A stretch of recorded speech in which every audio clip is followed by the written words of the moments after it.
پاکستان کا دارالحکومت رہنے والا عروس الاباد شہر کراچی قیام پاکستان کے بعد سے 1968 تک ریڈیو نشریات جیسی سہولتوں سے محروم تھا، جبکہ لاہور اور پشاور کے علاوہ مشرقی پاکستان ڈھاکہ میں پاکستان بننے سے پہلے موجود ریڈیو اسٹیشنز پورے پاکستان کی ضرورت پورا کرنے کے لیے ناکافی تھے۔ اسی ضرورت کے پیش نظر کراچی میں ریڈیو اسٹیشن کے قیام کا فیصلہ ہوا اور ریڈیو اسٹیشن کے لیے مناسب مقام کی تلاش شروع ہوئی۔ ابتدائی دور میں ریڈیو اسٹیشن کے لیے جگہ تلاش کرنا اور پھر ریڈیائی آلات اور پرزے جات کا حصول آسان کام نہ تھا۔ شہر سے دور کوئنز روڈ، جو اب مولوی تمیز الدین خان روڈ کہلاتی ہے، پر واقع سرکاری ملازمین کے لیے مختص متعدد بیرکس پر مشتمل انٹیلیجنس اسکول کی ایک بوسیدہ عمارت تلاش کی گئی، جہاں 100 واٹس کا میڈیم ویو اور 250 واٹس کا شارٹ ویو ٹرانسمیٹرز نصب کرنے کے ساتھ کراچی میونسپل کارپوریشن کی گٹر لائن کا ایک بڑا پائپ کھمبے کی جگہ گاڑ کر یہ کام انجام دیا گیا۔ ZA بخاری مرحوم جو اس وقت کنٹرولر آف براڈ کاسٹنگ تھے، ان کی کوششوں سے چند بیرکس مزید حاصل ہو گئی تھی۔ ریڈیو اسٹیشن کا قیام عمل میں آیا اور 14 اگست 1947 سے باقاعدہ نشریات کا آغاز ہوا۔ 13 اگست 1947 یہ آل انڈیا ریڈیو لاہور ہے۔ آپ ہمارے اگلے اعلان کا انتظار کیجیے۔ 14 اگست 1947 یہ ریڈیو پاکستان لاہور ہے۔ آپ کو پاکستان مبارک۔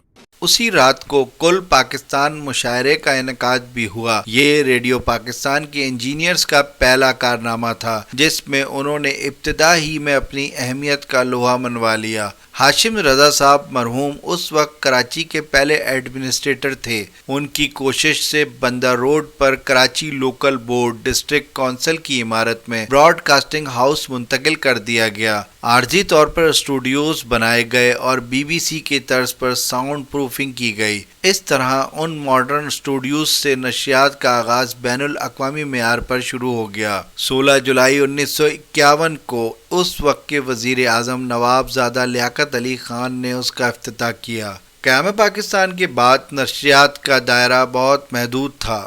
آواز پاکستان کے 4.5% علاقے اور تقریباً 7% آبادی تک پہنچ سکتی تھی۔ ان دنوں ملک نامساعد حالات کا شکار تھا۔ مہاجرین کے قافلے پاکستان میں داخل ہو رہے تھے۔ عجیب افراتفری کا عالم تھا۔ ریڈیو پاکستان نے لاکھوں مہاجرین کو بسانے اور بچھڑے ہوئے لوگوں کو ملوانے میں حکومت کی مدد کی۔ ریڈیو سے بچھڑے ہوئے لوگوں کے پیغامات نشر کیے جاتے تھے۔ پیغامات کا یہ سلسلہ پاکستان ہمارا ہے کے نام سے شروع ہوا، جو بہت کامیاب رہا۔ کئی بچھڑے لوگ اپنے عزیز و اقارب سے اسی پروگرام کے تحت ملے۔ ریڈیو پاکستان کراچی سے ایسے جید ادیب اور عالم وابستہ ہو گئے تھے، جن کی موجودگی اور ہمہ وقت کوششوں سے ریڈیو پاکستان ابتدا ہی سے ایک عہد ساز وسیلہ ابلاغ بن کر ابھرا۔ چوٹی کے فنکار، موسیقار، ڈرامہ نگار، گلوکار اور تھیٹر سے متعلق لوگ پہلی صف میں موجود تھے۔ اس طرح ریڈیو ثقافتی، ادبی، جمالیاتی اور تفریحی نشریات کا سرچشمہ بن گیا۔